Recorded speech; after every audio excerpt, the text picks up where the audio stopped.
네, 여러분 반갑습니다. 저는 하늘길교회 최낙승 목사고요. 이번 사경회에서 열왕기 상하를 맡게 되었습니다. 여러분들과 이 열왕기라는 책에 대해서 나눌 텐데요. 여러분들이 성경을 혼자 읽어 나가실 때 도움이 되는 그런 시간이 되었으면 좋겠습니다. 하나님께서 우리 가운데 이 책을 통해서 주시는 메시지가 있는데 우리가 그 의미를 깨닫고 또 역사적인 배경과 또 여러 가지 지식들을 통해서 하나님께서 어째서 이렇게 말씀하시고 이런 메시지를 주셨는가 우리가 정확히 알아보는 그런 귀한 시간 되시길 바랍니다. 온라인으로 함께 하다 보니까 저희가 집중하기 어려울 수 있어요. 그렇지만 끝까지 함께 하시면서 하나님 앞에 지혜를 얻고 또 배움을 얻는 귀한 시간 되시기를 소망합니다. 자, 우리 본격적으로 시작해 볼까요? 먼저 괴로운 부분부터 시작을 해보려고 합니다. 글씨가 좀 안 보이실 수도 있는데 제가 나중에 자막 처리를 좀 해드리도록 하겠습니다. 괴로운 부분 우리가 한번 시작을 해보려고 해요. 먼저 성경의 어떤 책을 다루든지 간에 우리가 먼저 기록 시기에 대해서 알아볼 필요가 있습니다. 왜냐하면 기록 시기를 모르면 하나님께서 어떤 배경에 의해서 이런 말씀을 주셨는지를 알 수가 없기 때문인데요. 이 열왕기 상하의 기록 시기는 BC 561년부터 BC 537년 정도로 추정을 합니다. 우리가 중요한 사건, 이 성경의 역사 가운데 아주 중요한 사건이 일어났을 때가 BC 538년 이때인데요. 이때가 뭔지 아시죠? 포로들이 돌아오는 시기가 됩니다. 그래서 BC 537년으로 추정을 하고 있다는 것은 이스라엘 백성들이, 남유다 백성들이 그 예루살렘으로 돌아오기 직전, 바벨론 포로로 잡혀갔다가 예루살렘으로 돌아오기 직전에 쓰여진 것으로 추정이 된다는 의미죠. 그래서 우리가 열왕기 상하를 읽을 때에 항상 염두에 둘 부분은 뭐냐면 이 책이 포로기를 경험하고 있는 남유다 백성들을 위해서 쓰여진 책이구나. 이것을 분명히 기억해야 됩니다. 이것을 놓치면 사실 큰 맥락에서 우리가 갈 길을 잃어버리게 되는 거예요. 그래서 기록 시기에 대해서 분명히 기억을 해두실 필요가 있습니다. 그렇다면 왜 어째서 이 열왕기 상하를 쓰게 되셨는가? 먼저 우리가 좀 생각해 봐야 될 것은요. 이 열왕기 상하라는 책이 원래는 하나라는 것입니다. 나중에 70인역 번역 때에 이 책이 두 개로 나눠져서 상하가 되지만 사무에서도 마찬가지고요. 열왕기 상하도 마찬가지고 원래는 한 책이었는데 반으로 나뉘게 됩니다. 그래서 이 책의 저자는 동일한 사람이에요. 열왕기 상이나 열왕기 하는 동일한 사람이고 뭔가 이 책을 저술하고 이 책을 기록한 의도가 분명히 보이는 책이다라는 것이죠. 그럼 포로기를 겪고 있는 남유다 백성에게 어떤 이야기를 하기 위해서 이러한 책을 기록을 하였는가 라고 했을 때에 그들이 지금 포로 가운데에 있으면서 그렇게 고통받아야 되는 이유에 대해서 설명을 하고 있다는 거예요. 그들이 하나님의 백성으로 구원받은 백성으로 부르심을 받았는데 지금 먼 이방 땅에 와서 고통받고 힘들어하고 있습니다. 그러한 현실 가운데 하나님께서 어째서 우리에게 이러한 일을 행하시는가 그것을 이해시키기 위해서 이 책이 적혀졌다라는 것이죠. 자, 그렇다면 이러한 의도를 가지고 이 열왕기 상하의 기록자가 역사를 쭉 기록을 해나가는데 그 역사관, 사관이라고 그러죠. 그 역사를 해석하는 그 관점이 어떻게 되는가에 대해서 우리가 좀 알아볼 필요가 있어요. 우리가 많이 헷갈리는 부분이 열왕기 상하와 역대기가 뭐가 다를까라는 생각을 많이 합니다. 왜냐하면 다루고 있는 사건들이 굉장히 비슷하고 중복되는 부분들도 참 많기 때문이죠. 그런데 우리가 역대기와 열왕기 상하의 차이점을 정확히 이해하지 못하면 이 두 책은 똑같이 보일 수밖에 없죠. 하지만 이 두 가지 책은 같은 역사를 기술하고 있을지 몰라도 완전히 다른 시점에서 그 역사를 바라보고 있다는 것을 꼭 기억하셔야 됩니다. 먼저 역대기 같은 경우에는 제사장적 관점에 의해서 그 역사가 기록되고 있다는 것을 기억해 두시면 좋을 것 같아요. 제사장적 관점이라는 건 무엇이냐면 이 선민된 이스라엘 백성들이 다시 회복될 수 있다라는 어떤 그러한 메시지를 담고 있다라는 거예요. 그래서 그들이 성전을 세우고 그들이 하나님 앞에 제사를 회복하고 하나님의 신앙이 세워지고 여호와 신앙이 제대로 세워지고 회복되기만 하면 하나님께서는 우리를 다시 세워줄 것이다. 제사 제도에 대한 것들, 성전에 대한 것들, 다윗 가문에 대한 하나님의 언약에 대한 강조들, 그래서 북이스라엘 백성들 그리고 북이스라엘 왕조에 대해서 침묵하고 있어요. 별로 이야기하고 있지 않습니다. 오로지 남유다의 정통성에 근거해서 남유다에 대한 이야기만 하고 있는 것이죠. 이게 제사장적 관점이라면 우리가 집중해서 볼 열왕기서의 기자가 보여주고 있는 사과는 무엇이냐면 바로 선지자적 관점이다라는 것입니다. 선지자적 관점. 선지자는 무엇을 하는 사람이었죠? 선지자는요, 하나님께 어떻게 올바르게 나아갈 수 있는가, 너희가 지금 하나님 앞에 무엇을 잘못하고 있는가를 고발하고 보여주는 사람입니다. 그게 바로 선지자의 역할이죠.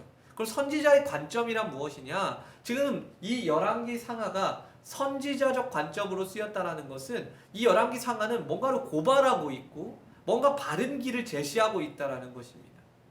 그렇다면 이 세 가지를 가지고 우리가 분명히 알 수 있는 점은 뭐냐면 우리가 이 세 가지가 다 연결되어 있다는 거예요. 기록 시기가 언제였죠? 바벨론 포로기를 경험하고 있는 그 사람들을 위해서 지어진 책이다, 이런 말씀을 드렸고요. 그 의도는 무엇이냐면 그들이 왜 이러한 고통을 당하고 있어야 하는가, 이것에 대해서 설명하는 것이라고 그랬죠. 그리고 그 역사관은 무엇이냐면 선지자적 관점에 의해서 너희가 하나님 앞에 잘못했다, 이것을 잘못했다, 저것을 잘못했다 라는 것을 고발하고 그것에 대해서 이야기해주는 책이다 라는 거예요. 그래서 열왕기 상하를 읽으실 때에 우리가 분명히 가져야 될 것은 무엇이냐면 잘한 점들도 간간히 보이지만 잘못된 점들에 대해서 끊임없이 이야기를 하고 있다는 것을 놓치지 말아야 됩니다. 그래서 그 특징을 하나 살펴보자면 우리가 기억해야 될 건 역대기 같은 경우에는 남유다에만 집중해서 다윗 왕조를 향한 하나님의 언약에만 집중해서 이야기를 하고 있다면 열왕기 상하는 북이스라엘 그리고 남유다 그 둘의 모든 죄악들을 고발하는 그것에 초점이 맞춰져 있어요. 그래서 지그재그 형식이 되는데 북이스라엘 왕이 나왔다가 남유다 왕이 나오고요. 남유다 왕이 나왔다가 북이스라엘 왕이 나오고요. 이런 식으로 교차해서 그들의 이야기를 보여주고 있다는 것이죠. 그래서 역대기와 열왕기 상하의 큰 차이점, 이것을 잘 알고 계시면 열왕기 상하에서는 이런 부분의 특징을 가지고 있구나, 이런 의도를 가지고 있고 이런 사관을 가지고 있고 그것이 이 기록 시기에 있었던 그 남유다 백성들에게 어떤 메시지로 들렸겠구나 라는 것을 이해한 상태로 우리가 읽어나갈 수 있다는 겁니다. 이게 굉장히 중요한 부분이에요. 이 부분을 놓치면 우리가 열왕기 상하에 대해서 제대로 이해하기가 어렵다라는 것이죠. 그래서 간단히 개론을 살펴봤고요. 이제 내용 구조를 한번 살펴보도록 하겠습니다. 자, 먼저 구조를 한 6개 정도로 이렇게 나눌 수 있는데 제가 자막으로 좀 보여드릴게요. 자, 자막에 이제 제목이 나갈 겁니다. 내용과 구조에 대해서 살펴볼 건데요. 사실 내용을 이 사경에서 사실 이 내용을 사경에서 다 다루는 것은 정말 시간 낭비라고 생각합니다. 특별히 저희가 지금 영상으로 함께 하기 때문에 뭐 이 내용을 다 다룰 수는 없어요. 여러분들이 반드시 읽어보셔야 됩니다. 우리 사경에 그냥 하는 게 아니라 여러분들 성경을 읽으실 수 있도록 도움을 드리기 위해서 하는 거기 때문에 이 부분에 대해서 여러분들이 읽어보시고 이런 것이 있었구나 라고 정리를 하시는 시간이 되셔야 돼요. 물론 뭐 짧진 않습니다만 우리가 좀 읽는 그런 습관을 들이면서 이런 이야기가 있었지, 이걸 정리하는 시간으로 이 부분을 보셨으면 좋겠습니다. 간단히 내용 구조가 파악이 돼야 하나님께서 우리 가운데 주시는 메시지들에 대해서 우리가 캐치할 수 있기 때문에 우리가 먼저 내용 구조에 대해서 한번 나눠보도록 하겠습니다. 첫 번째로 1, 2장에는요 솔로몬의 즉위와 왕권 강화에 대한 내용이 담겨져 있습니다. 그래서 이 열왕기 상은요 다윗이 노쇠해서 다윗이 죽음을 임박한 상태에서 시작이 되거든요. 그러니까 다윗이 지금 후계자를 지정을 해야 되는 상황인데 다윗이 나이가 굉장히 많아질 때까지 후계자를 지정하지 않은 상태를 배경으로 하고 있습니다. 그렇기 때문에 이제 왕권 다툼이 일어나게 돼요. 아도니아라는 왕이 이제 일어나서 자기가 먼저 즉위식을 올려버리거든요. 명백한 반역이죠. 그런데 이렇게 될 수밖에 없었던 상황이 다윗이 힘이 다 빠졌을 때까지도 후계자를 정하지 않고 있었기 때문입니다. 사실 하나님께서는 솔로몬이 태어나기도 전에 이 솔로몬을 왕으로 하라는 계시를 주셨어요. 그래서 솔로몬을 왕으로 하는 게 당연한 것인데, 솔로몬은 사실 굉장히 서열적으로 밀리는 사람이었고 왕이 되기에는 인간적으로는 어려운 사람이었기 때문에 다윗이 좀 고심을 했던 것 같습니다. 그래서 나이가 아주 많을 때까지 하지 못하다가 밧세바가 독촉하니까 솔로몬을 나중에 왕으로 세우고요. 그리고 그렇게 서열이 밀리는 아들이 왕이 되었기 때문에 여러 가지 반역 세력들, 아까 아도니아를 포함해서 뭐 요압이라든가 그런 사람들이 반역을 일으키고 또 그 반발심이 사게 되는데, 솔로몬이 강력한 왕권을 발휘해서 그 반역 세력들을 진압해 버립니다. 그래서 솔로몬이 즉위하고 왕권을 강화하는 내용이 1장, 2장에 담겨 있습니다. 이게 초반 시작이고요. 그 다음에 3장에서 10장인데요. 어떤 내용을 담고 있냐면 솔로몬의 영화와 성전 건축에 관한 내용을 담고 있습니다. 그래서 솔로몬이 얼마나 지혜롭게 행동하고 또 얼마나 그 나라의 권세와 영광이 뛰어난지, 그리고 많은 주변국들이 그 솔로몬의 강력함에 무릎 꿇게 되었는지 그것에 대해서 이야기하고요. 그리고 또 솔로몬이 얼마나 부유했는지, 하나님 앞에 어떻게 나가서 1,000번대를 드리고 또 하나님 앞에 이렇게 아름답게 지혜를 얻어서 쓰이게 되는 장면들이 이곳에서 나오고요. 그리고 다윗이 하지 못했던 그 염원이 하나 있잖아요. 성전 건축이란 염원이 있는데 그것이 솔로몬의 때에 이르러서야 건축되고 봉헌되는 그런 모습이 보여지고 있습니다. 그게 3장에서 10장까지의 내용이라 생각하시면 되겠습니다. 그리고 11장 이 부분을 왜 떼어 넣었냐면요, 이 부분이 열왕기 상의 어쩌면 진정한 시작이라고 볼 수 있는데, 솔로몬이 타락하는 과정을 그리고 있기 때문입니다. 그래서 솔로몬이 굉장히 영화로운 삶을 살아가다가 그 사람이 이방 여자들과 결혼을 하기 시작하면서, 정치 외교적인 이유 때문에 그랬죠.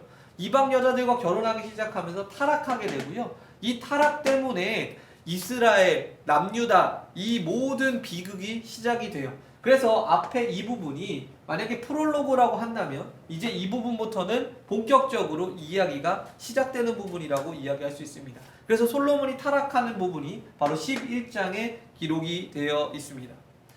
그리고 12장부터 14장은요, 솔로몬의 타락 이후에 르호보암과 여로보암에 의해서 나라가 반으로 나눠지게 되는데, 북이스라엘, 남유다로 나눠지게 되는데 그 과정에 대해서 설명을 하고 있어요. 그래서 솔로몬이 타락을 하지만 하나님께서 솔로몬 때에 나라를 분열하게 하시지 않았고요. 여로보암을 따로 세우셔서 르호보암의 때에 반역이 일어나고 열지파가 여로보암 편에 붙으면서 북이스라엘을 만들게 되고 남유다만 남게 돼서 이런 식으로 북이스라엘, 남유다가 나눠지게 됩니다. 그래서 남북 이 왕국이 분열되고 이제부터 이 두 왕국은 계속해서 하나님 앞에 반역하고 하나님 앞에 죄를 짓는 역사를 반복하기 시작합니다. 그래서 본격적으로 이제 이야기가 진행되는 과정 가운데 있고요. 그 다음에 이제 15장에서 16장까지는 이 남북의 7왕들, 남북 다 합쳐서 7명의 왕들이 어떻게 나라를 통치하고 어떻게 하나님을 거슬렀는가. 물론 하나님 앞에 잘한 부분들도 있긴 있지만 대부분의 왕들이 하나님 앞에서 잘못했던 부분들이 있어요. 그래서 왜 이러한 부분들을 본격적으로 이야기하기 시작하냐면, 아까 제가 말씀드렸죠. 이스라엘 백성들이 포로로 잡혀갔는데 어째서 그러한 고난을 당해야 되는가에 대한 이유를 설명하기 위해서라는 거예요. 그래서 솔로몬이 타락했고 솔로몬의 타락 때문에 나라가 분열됐고, 나라가 분열돼서 그 각각 다스리는 왕들이 그래도 하나님의 마음 가운데에 잘 합쳐서 하나님의 뜻을 잘 이뤘다면은 그래도 좀 나았을 텐데 그들이 그렇게 하질 않습니다. 여로보암 같은 경우에는 예루살렘으로 제사 드리러 가는 자기 백성들이 보기가 싫은 거예요. 왜냐하면 남유다로 가야 되니까. 그래서 어떻게 합니까? 베델과 단에 금송아지 단을 설치하고 그것을 우상 숭배하게 하고요. 그것이 여로보암의 길이다 라고 되어 있어요. 그리고 이제 그것이 아합의 길로 이어지고요. 그리고 계속해서 나쁜 길로 이어집니다. 남유다도 그 영향을 계속 받아요. 물론 뭐 좋은 왕들이 가끔씩 있습니다. 뭐 여호사밧 같은 경우에도 괜찮은 일을 하죠. 열왕기상에서 여호사밧 같은 경우에도. 그래도 이 산당을 완전히 제하지 않고 우상 숭배를 완전히 없애지 않은 죄 때문에 그들이 하나님 앞에서 제대로 서지 못하고 하나님 앞에 계속해서 쇠퇴기를 겪게 됩니다. 물론 외교적으로는요 그렇게 큰 문제 아니면 정치적인 문제가 크게 일어나진 않아요. 나라가 막 멸망할 정도의 어떤 문제가 일어나진 않지만 그들이 어째서 그러한 선택을 하고 그러한 선택이 어떤 결과를 맞이하게 되는지에 대해서 분명히 보여주고 있는 부분이고요. 마지막으로 16장 29절부터 22장까지는 어떤 이야기가 나오냐면 여러분들 잘 아시는 아합 왕과 엘리야에 대한 이야기가 나옵니다. 그래서 열왕기상은요 선지자 엘리야라는 선지자의 이야기를 담고 있어요. 역대기 같은 경우에는 그렇게 선지자 한 명에게 집중하지 않는데 왜 선지자 엘리야라는 선지자에게 집중할까요? 왜냐하면 그 의도와 사관이 드러나기 때문입니다. 그래서 선지자적 관점에서 왜 이스라엘 백성들과 남유다 백성들이 처벌, 징계를 받을 수밖에 없었는가? 어째서 하나님께서 그렇게 분노하실 수밖에 없었는가에 대해서 분명히 이야기하고 있다라는 거죠. 그것을 누굴 통해서 이야기하고 있는 거예요? 엘리야를 통해서, 그리고 아합이라는 악질 빌런을 통해서 이야기를 하고 있다라는 것이죠. 그래서 여러분들 아합과 엘리야의 이야기를 보실 때, 특별히 엘리야의 이야기를 보실 때에 너무 이적과 기적 이런 것에 너무 몰입해 있지 않으셨으면 좋겠어요. 물론 그것이 굉장히 좋은 일이고 멋진 일이고 저 또한 가장 좋아하는 선지자라고 했을 때 엘리야를 뽑거든요. 능력의 종이잖아요. 하늘에서 불이 내리고 얼마나 멋있어요. 그런데 그럼에도 불구하고 이 책이 이야기하고 있는 것은 무엇이냐면 그런 어떤 신비한 이야기가 아니라 아합 왕이 얼마나 타락했었는지, 그리고 그런 죄악이 하나님을 얼마나 가슴 아프게 하고 힘들게 했는지, 그리고 그런 죄악으로부터 돌이키게 하기 위해서 엘리야와 같은 선지자들을 어떻게 사용하셨는지로 보셔야 된다는 거죠. 그래서 이 의도와 사관을 정확히 이해하신 상태로 우리가 이 내용들을 보아야만 하나님께서 우리 가운데 주시는 메시지들을 잘 캐치할 수 있다는 겁니다. 그래서 이런 기록식이 의도, 사관, 특징들과 내용 구조들을 이해를 하시면서 보시게 되면은 열왕기상이 이제 눈에 들어오기 시작하실 거예요. 그래서 열왕기상을 잘 읽어 나가실 수 있으면 좋겠고요. 우리가 열왕기상에서 왕들의 어떤 연대기나 아니면 어떤 족보나 이런 것들에 너무 신경을 쓰게 되면 사실 가장 중요한 부분을 잊어버릴 수 있어요. 사실 이거는 역사책이긴 하지만 족보에 대한 책이 아니라 하나님께서 말하고자 하시는 메시지가 분명한 책이다라는 것을 기억하셔야 됩니다. 그렇게 열왕기상하를 읽어가셨으면 좋겠어요. 자, 그러면 이제 넘어가서 열왕기상이 주는 메시지들에 대해서 좀 살펴보고 싶습니다. 한 7, 8가지 정도 메시지가 있는데 우리가 이 내용에서 드러났던 우리가 기억하고 있는 여러 가지 사건들 있죠. 뭐 솔로몬의 타락이라든지 아니면 엘리야의 어떤 사건들, 그런 사건들을 떠올리면서 열왕기상이 우리에게 주고 있는 메시지가 무엇인가 각 주제별로 좀 나눠보려고 해요. 자, 첫 번째로 축복과 저주의 기준에 대해서 분명하게 열왕기상이 이야기를 하고 있습니다. 열왕기상의 어떤 사관, 이 특징이 뭐냐면 이 선지자적 관점에서 이 역사가 기록이 되어 있다고 제가 말씀을 드렸잖아요. 그리고 이 선지자적 관점이라는 것은 무엇을 기준으로 하냐면 신명기에 기록되어 있는 모세의 관점을 기준으로 하고 있습니다. 이걸 이제 신명기 사관적 관점이라고 이야기를 합니다. 그래서 신명기에서 우리가 기억을 한번 해보자고요. 모세오경 배울 때 신명기에서 뭐라고 하시냐면 하나님을 잘 섬기고 하나님을 사랑하면 너희가 천대까지 복을 받고, 하나님을 미워하고 하나님 앞에 죄를 짓고 우상 숭배에 빠지면 그 저주가 3대까지 이어지고, 뭐 이런 이야기들 기억나시죠? 간단하게 이야기하면 하나님을 사랑하고 하나님을 존중하고 하나님 앞에 제사를 잘 드리고 하나님을 잘 섬기는 백성들은 하나님께서 보호하시고 하나님께서 이끄시는데, 그렇지 않으면 저주를 받는다라는 거예요. 자, 왜 이러한 역사들을 기록하면서 열왕기상을 포로기에 잡혀가 있는 사람들에게 주었느냐? 너희가 신명기에 기록된 대로, 신명기에 기록된 하나님의 말씀대로 살지 않았기 때문에 이러한 어려움에 처했다라는 것을 이야기해주고 있다는 겁니다. 그래서 왜 어떻게 다시 한번 축복의 길로 갈 수 있는가, 왜 어째서 저주를 받고 있는가, 이 부분에 대해서 신명기의 사관을 기준으로 우리 가운데 이야기를 하고 있다는 거예요. 자, 먼저 잠깐 살펴보면요, 솔로몬이 번영합니다. 솔로몬이 번영할 수 있었던 이유는 뭘까요? 솔로몬이 강해서? 다윗이 뭔가 다 일어나서? 아니죠. 솔로몬은요, 맨 처음에 하나님 앞에 나아갔고 하나님 앞에 신실했던 왕이었습니다. 그래서 하나님 앞에 신실했던 왕이기 때문에 이러한 영화를 누리게 되는 거예요. 그럼 어째서 나라가 점점 쇠퇴하기 시작하고 분열이 되기 시작하는가? 솔로몬의 타락 때문에 그러했다라는 것입니다. 이게 열왕기 상에서 드러나는 축복과 저주의 기준입니다. 이 부분을 놓치지 말고, 아, 그렇구나, 열왕기 상의 이 기록자는 우리 가운데 계속해서 그러한 것들에 대해서 이야기를 해주는구나 라는 것을 분명히 아셨으면 좋겠어요. 자, 두 번째로 권세의 근원이 하나님께 있다라는 것을 우리가 좀 기억하셨으면 좋겠습니다. 열왕기상은요, 맨 처음에 다윗이 이 죽음을 앞두고 나서 솔로몬이 왕이 되는 과정을 그리고 있는데, 아까도 말씀드린 것처럼 솔로몬은 왕이 되기에는 서열이 아주 많이 밀리는 사람이었습니다. 그리고 자칫 잘못하다가는 사실 왕권을 빼앗길 수도 있는 사람이었어요. 그럼에도 불구하고 그가 왕이 될 수 있었던 이유는 하나님의 약속이 있었고 하나님의 전적인 주권에 의해서 그가 왕이 될 수 있었다라는 거예요. 그래서 사람이 어떻게 하느냐가 중요한 것이 아니라 그 권세는 하나님께서 주신다라는 것을 열왕기상이 분명히 이야기를 하고 있습니다. 요압과 아비아달 같은 사람들이 아도니아를 지지하고 아도니아가 스스로 왕이 됐지만 솔로몬이 그 왕에 등극했을 때 그들이 두려움에 빠지고 그들의 반역 세력들이 모두 다 처단되는 것을 보면서, 아, 우리는 이 왕들이 자기 잘난 줄 알고 자꾸만 하나님 앞에 반역하고 그러거든요. 그것이 아니라 하나님께서 세우신 자들인데 하나님의 말을 듣지 않기 때문에 이 왕국이 무너진 거구나. 우리 가끔씩 그렇게 생각한단 말이에요. 하나님 뭐길래 나한테 이렇게 하시냐 라고 생각을 살짝은 건방지게 할 수 있어요. 그게 왜 그러냐면 우리의 생명에 하나님께서 주신 것이라고 생각을 안 하고 있기 때문이죠. 그래서 모든 그 권세의 근원이 하나님으로부터 나온다라는 것을 분명히 알아야 됩니다. 자, 세 번째로는 우리 하나님을 우선하는 신앙에 대해서 좀 살펴보려고요. 하나님을 우선하는 신앙.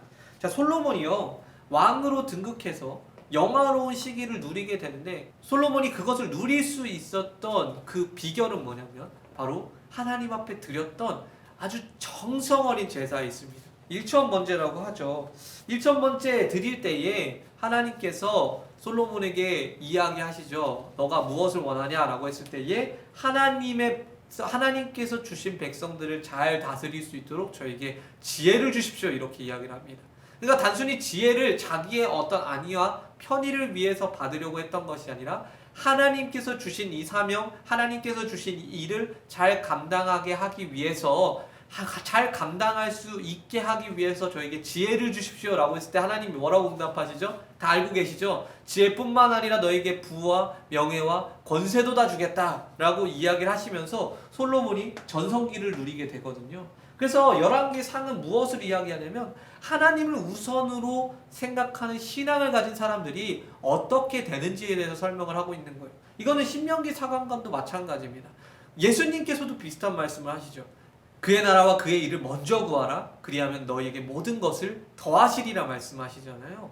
우리는요, 우리가 심어서 우리가 뭐가 얻고 우리가 쟁취해서 사는 사람들이 아니라 하나님께서 더해 주시는 것을 받으면서 사는 사람들이거든요.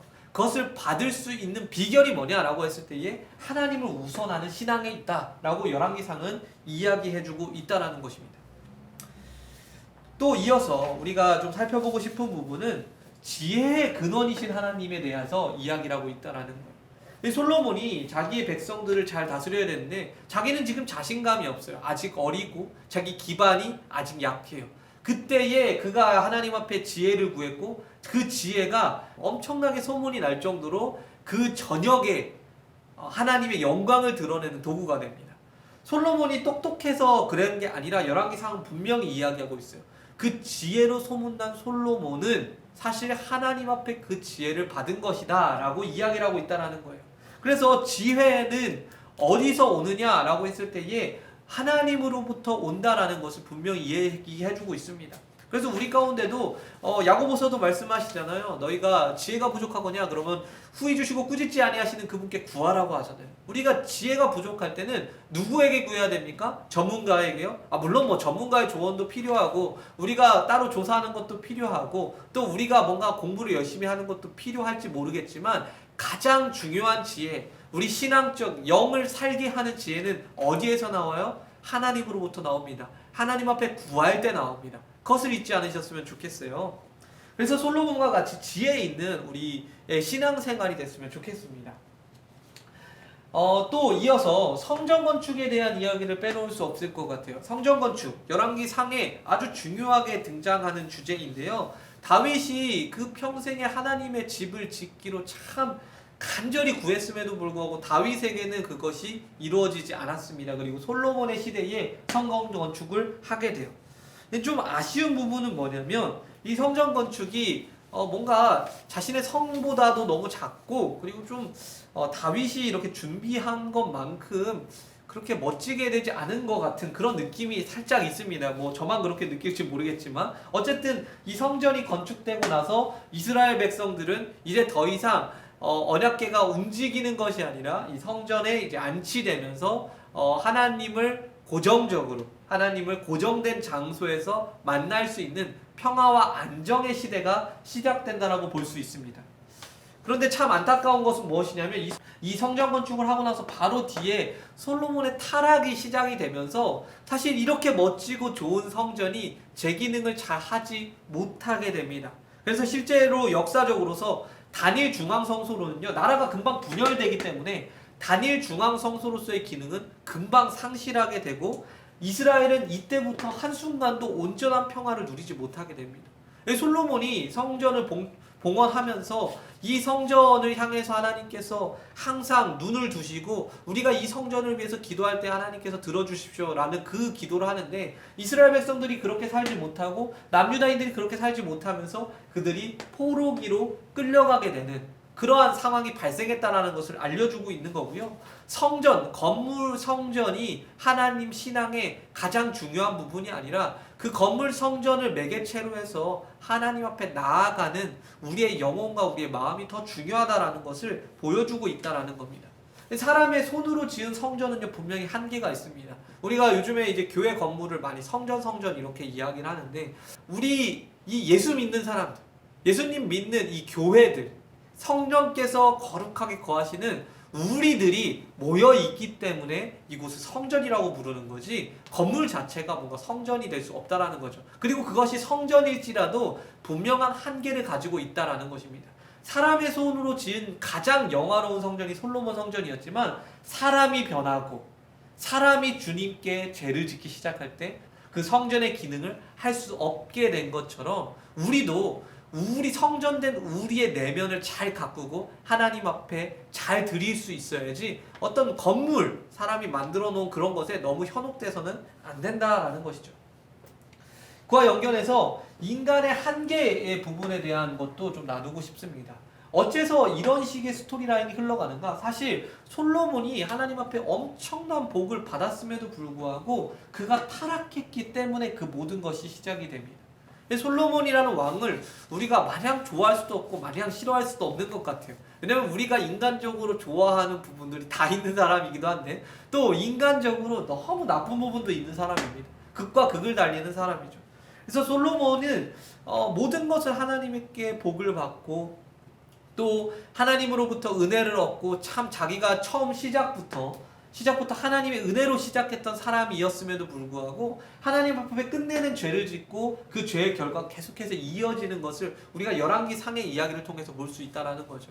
얼마나 연약합니까? 우리는 우리 생각에 하나님께서 나 이거 해주시고 나 저거 해주시고 나 요거 해주시고 그러면은 뭔가 하나님 잘 믿을 것 같잖아요. 그런데 열왕기 상은요 그렇게 이야기를 하고 있지 않아요. 사실 물질의 부와 어떤 명예와 권세와 이런 것들이 하나님 앞에 쓰이는 도구가 될 수 있지만 하나님 앞에 구원받기에 더 유리한 것이냐? 사실 그렇지 않아요. 오히려 심령이 가난한 자들, 마음이 가난하고 영혼이 굶주리고 하나님 앞에 겸손하고 겸비하는 자들이 하나님의 구원을 경험할 가능성이 더 크지, 모든 것이 다 채워졌다고 하나님 앞에 뭔가 더 잘 나아갈 수 있을 거라는 생각은 빨리 접어두시는 게 좋다고 우리 열왕기상이 이야기를 하고 있습니다. 그러니까 여러분 꼭 기억하시고, 내가 뭔가를 이루면, 뭔가를 해내면 하나님 믿어야지, 이런 어리석은 생각 빨리 접어두시고 오늘부터 하나님 잘 믿고 내 내면이 하나님 향해 있는 게 중요하다라는 것을 꼭 기억하셨으면 좋겠어요. 자, 그리고 예언과 성취에 대해서도 한번 좀 나눠보려고 합니다. 열왕기상은요, 하나님의 그 예언이 성취되는 부분에 대해서 계속해서 이야기를 하고 있어요. 어떤 부분이냐면 솔로몬의 왕위 계승부터 먼저 그래요. 하나님께서 솔로몬을 왕으로 세우시겠다라고 이야기하셔서 솔로몬이 왕이 됩니다. 성전 건축도 다윗의 시대 때에 이야기하신 그대로 솔로몬 때에 건축이 되기 시작하고요. 그리고 또 왕국의 분열도 여로보암에게 하나님께서 주신 계시대로 일어나기 시작합니다. 그래서 하나님께서 말씀하시고 이루시는 방식으로 그 역사를 진행하시고 주관하시죠. 또 여로보암의 이 북이스라엘 왕 즉위, 그리고 또 여로보암의 집이 어떻게 망하게 되는지에 대해서도 하나님께서 말씀하시고 그대로 행하십니다. 그리고 요시야가 나중에 이 요시야라는 왕이 세워져서 제단들을 다 무너뜨릴 것이다, 이런 예언도 이 열왕기 상에 기록되어 있거든요. 요시야는 물론 열왕기 하에 나오는 인물이긴 한데 그 인물이 먼저 등장해서 하나님의 예언이 성취된다라는 걸 보여주죠. 또 아합과 그 가문이 파멸되는 과정도 하나님의 예언의 말씀이 먼저 있고, 그리고 하나님께서 이루어 가십니다. 그 외에도 아람에 대한 북이스라엘의 승리 또 있고요. 북이스라엘의 멸망, 이런 것들, 남유다의 멸망, 이것도 다 열왕기상에서 먼저 예언이 되고 그 다음에 성취가 되는 식으로 계속해서 이어지고 있습니다. 그래서 하나님께서 어떻게 역사를 주관하시는가에 대해서 열왕기상이 보여주고 있는 메시지는 뭐냐면, 하나님께서 먼저 미리 말씀하신다라는 거예요. 그 말씀은요, 당시 그 상황에서는 도저히 일어날 것 같지 않은 그런 말씀입니다. 아니, 득세하고 있는 아합이 무너질 거라고 누가 생각했었겠어요? 솔로몬이라는 강력한 왕이 있는 나라가 분열될 거라고 누가 생각할 수 있었겠어요? 그런데 하나님께서는 말씀하신다라는 거예요. 그래서 지금 우리가 아무것도 일어날 것 같지 않은 이런 상황 가운데서도 하나님의 말씀을 잘 듣고 하나님의 뜻을 헤아리는 것이 정말 중요합니다. 그러지 못하면 하나님께서 주관하시는 그 역사에 참여할 수도 없고 그분의 도구로 쓰일 수도 없게 됩니다. 그래서 하나님께서는 예언하시고 성취하신다, 이 패턴을 분명히 기억하셨으면 좋겠어요. 자, 또 한 가지 살펴볼 건데, 신앙 전승의 중요성에 대해서 좀 살펴보려고 합니다. 신앙 전승의 중요성인데요. 왜 이 부분을 이야기하냐면, 이 열왕기 상에 계속해서 반복되는 말 중에 하나가 이런 거예요. 여로보암의 길로 행했더라, 그리고 또 아합의 길로 행했더라, 이런 식으로 이제 계속해서 이야기하거든요. 그리고 여로보암과 아합이 계속해서 등장하는 건 아닌데, 자꾸만 어떤 왕에 대해서 평가를 내릴 때 여로보암의 길로, 아합의 길로 이런 식으로 이야기하시는 이유는 뭐냐? 그 잘못된 신앙, 나쁜 신앙, 하나님을 대적하고 하나님 앞에 우상 숭배를 계속해서 반복하는 그 신앙이 그대로 전해졌다라는 이야기를 하고 있는 거예요. 그래서 우리의 신앙이 바르게 전승되는 것이 얼마나 중요한 일인가, 이것에 대해서 열왕기상은 이야기하고 있다는 겁니다. 한 사람의 위대한 사역자, 한 사람의 위대한 왕이 있었을지라도 그것이 제대로 전승되지 않으면 그 나라가 무너질 수밖에 없는 그런 구조를 보여주시면서, 오늘날을 살아가고 있는 우리들이요, 우리 자녀들에게, 우리 다음 세대들에게 바른 신앙을 어떻게 하면 전수할 수 있을까, 이런 생각을 해보라고 도전하고 있는 것이죠. 여로보암이 맨 처음에 그 베델과 단에 제단을 쌓고 거기에 예루살렘 가지 말고 거기서 제사 드려도 된다, 아무 제사장에다 다 세워놓고 그렇게 이야기를 했을 때에 그것에 대해서 정확하게 반발하고 정확하게 이야기할 수 있는 사람들이 세워지고, 그것이 아니다라고 그 사람들에 의해서 선포되고 또 그러한 신앙들이 전해졌다면, 사실 여로보암의 길로 계속해서 가고 아합의 길로 계속해서 가는 일은 없었을 텐데, 그것을 하지 못했기 때문에 계속해서 안 좋은 일들이 반복되고 있다는 거예요. 오늘날 시대도 마찬가지인데요. 우리가 굉장히 기독교가 도전을 많이 받고 있죠. 이런 순간 가운데 우리가 서로 우리가 다시 우리를 돌아보고 또 변화해서 진정한 기독교, 진정한 예수님의 삶을 보여줄 수 없게 된다면, 그래서 그것이 전파되지 않게 된다면 굉장히 큰 위기를 맞이할 수밖에 없습니다. 지금 뭔가 교회의 어떤 큰 규모나 아니면 어떤 사역의 큰 규모는 한 세대, 두 세대도 가지 못할 수도 있다라는 거예요. 그래서 우리가 진지하게 고민해 봐야 되는 문제라고 생각합니다. 어떻게 하면 바른 신앙을 전수할 수 있을까? 그냥 아이들 많이 모이는 게 중요한 게 아니라요. 그 아이들에게 어떻게 바른 신앙, 예수님의 가르침을 전할 수 있을까에 대해서 무던히 고민하고 우리가 어떤 행사하는 것보다도 지금 정말 보석과도 같이 우리 교회에 남아있는 이 코로나 시대에 남아있는 그 아이들 어떻게 신앙을 잘 전수시키고 그들이 예수님의 사람으로 살아갈 수 있을지 우리가 도와줘야 될 것 같아요. 마지막으로 남은 자에 대해서 좀 설명을 할 텐데요. 남은 자라는 개념은 이후에도 계속해서 이제 나오긴 하는데 열왕기 상에서 독특하게 나옵니다. 어디서 나오냐면은 엘리야의 이제 이야기가 후반부에 나오는데 엘리야의 이야기 중에 나와요. 엘리야가 자기가 그 바알 선지자들과의 대결에서 승리한 다음에 실족해서 너무 힘들어가지고 나 이제 죽여주십시오 할 때에 하나님께서 뭐라고 말씀하시냐면 아직 바알에게 무릎 꿇지 아니한 7,000명이 있다라고 말씀을 하세요. 정말 그리고 그 북이스라엘에는 하나님만 섬기려고 하고 하나님 앞에 헌신하고 있는 사람들이 있었습니다. 하나님께서는 하나님을 경외하는 자 7,000명을 남겨두셔서 그 북이스라엘이 완전히 하나님의 그 계획과 역사에서 벗어나지 않을 수 있도록 다시 돌아올 수 있도록 끊임없이 촉구하시고 회개케 하셨어요. 물론 7,000이라는 이 인구가 북이스라엘 전체 인구에 비하면 아주 작은 인구입니다. 그래서 핍박 갖고 다른 사람들 다 우상 숭배하는데 이 사람들만 하나님을 믿는 도망다니고 또 힘들어하고 어렵게 살아가고 있는 그런 사람들이었음이 틀림이 없어요. 그럼에도 불구하고 하나님께서 보여주시는 것은 무엇이냐면 하나님께서는 희망으로 남겨두시는 사람들이 있다는 거죠.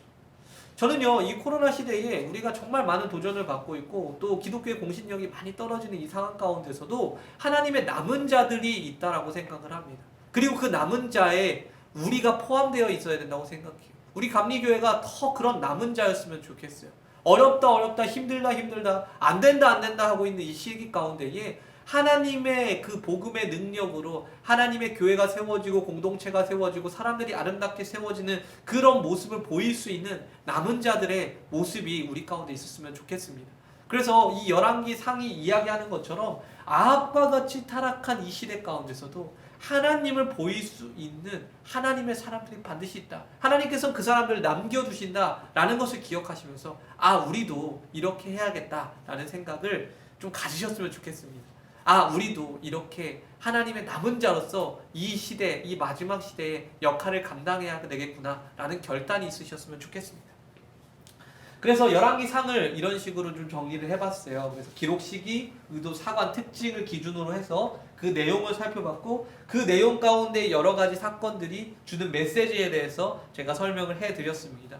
그래서 열왕기 상을 다시 한번 쭉 읽어가시면서 이런 포인트가 이런 거였구나, 이런 사건이 이런 의미였구나 라는 것을 다시 한번 되짚어 보셨으면 좋겠고요. 이어서 열왕기 하의 내용으로 들어갈 건데요. 우리가 집중력 잃지 않고 열왕기 하까지 끝까지 집중해서 하나님 앞에 배웠으면 좋겠습니다. 잠시 쉬었다가 열왕기 하 내용 나누도록 하겠습니다. 감사합니다.